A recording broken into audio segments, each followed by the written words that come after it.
Today, we're going to explore the structural nature of freedom.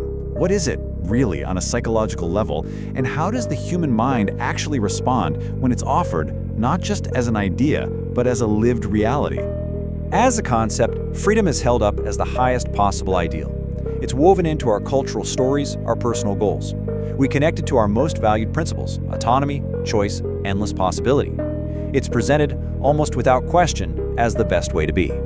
But a very strange and consistent pattern shows up when people are given genuine freedom. And I don't mean the symbolic freedom of choosing between a few pre-approved options. I mean real, unstructured, radical independence. The first response isn't relief, and it isn't joy. It's hesitation. And that initial hesitation, it quickly develops into a much more difficult state of internal resistance.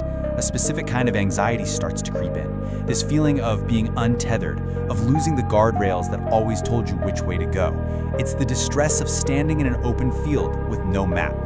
And the final step, which we see with surprising regularity, is retreat, a withdrawal, a move back toward a system that's known, a familiar constraint.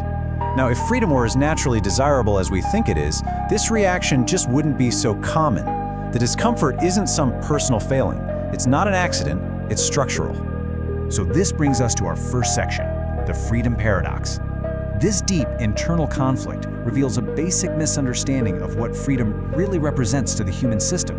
It forces us to look past the political definition and toward a psychological one. We usually define freedom as the absence of external restrictions.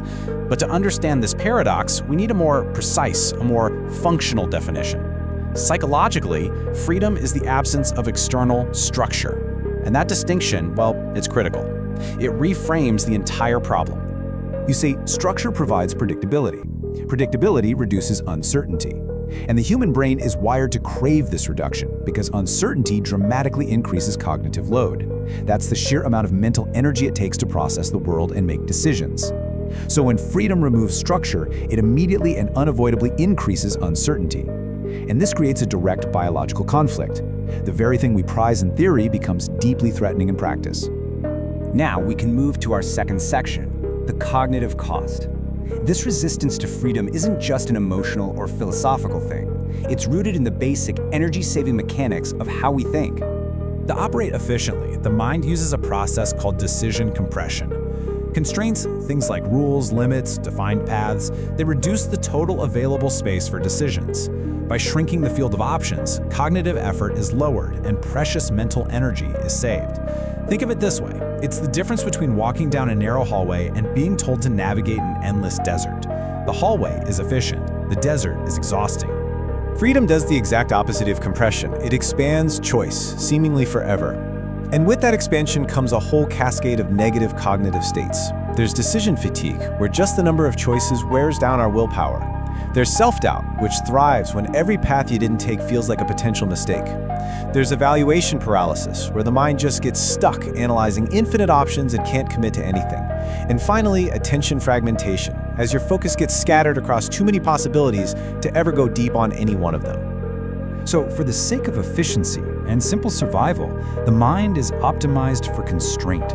It's an instrument that was designed to navigate narrow corridors with speed and precision. It becomes disoriented, inefficient, and overwhelmed when it's faced with the cognitive demands of open terrain. And this isn't a flaw, it's a feature of its design. And that leads us to our third section, the burden of self. The cognitive cost is just one part of this. You see, freedom never arrives alone. It brings with it a non-negotiable partner, responsibility, and not some symbolic responsibility, but direct, inescapable, causal ownership for every single outcome. Let's compare these two directly. Under a system with constraints, like a corporation, an army, a rigid ideology, errors are often just absorbed by the system itself. Blame can be pointed at external factors: the rules were bad, the orders were wrong, the circumstances made it impossible. But under total freedom, all outcomes can be traced directly and only to the self.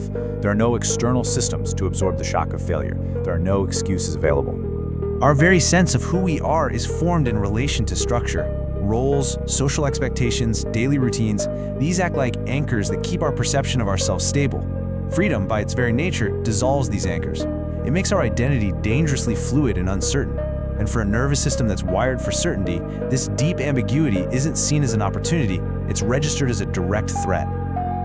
As freedom expands, the causal ownership for every outcome, good and bad, moves toward 100%. The result is a state that the source material calls responsibility saturation, where the individual becomes the only variable that matters in their own life. The nervous system registers this total exposure as an unacceptable level of risk. And now for our final section, the comfort of systems.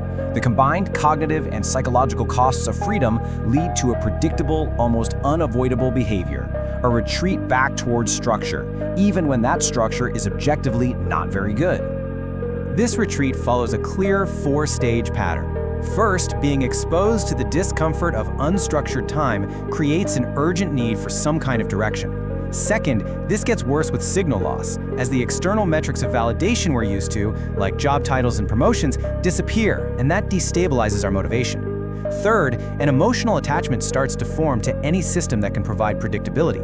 And finally, schedules, obligations, and routines are sought out not for productivity, but as a form of psychological insulation, a fortress against the void. This drive for predictability is so fundamental that it leads to a startling conclusion. As the source material puts it, even harmful or restrictive systems can feel psychologically safer than the ambiguity of open-ended freedom. The need for a known map, it seems, can outweigh the quality of the territory it describes. The principle underneath it all is a neurological one, forged over millions of years of evolution. The human brain is not an instrument that's optimized for maximum possibility. It is an instrument that is optimized for maximum predictability. It's a survival machine. And survival depends on anticipating the future, not on maximizing some abstract potential. And so freedom feels dangerous, but the analysis suggests its danger is not an inherent part of freedom itself. The aversion we feel, the retreat we make, it's directed at something else entirely. It seems we've been misidentifying the source of the threat all along. The fear is not of freedom. It is the fear of having all the structures that protect the self from the full, crushing weight of its own consequences taken away. It is the terror of absolute accountability. If freedom destabilizes identity, responsibility, and certainty, what kind of system would someone need to survive it?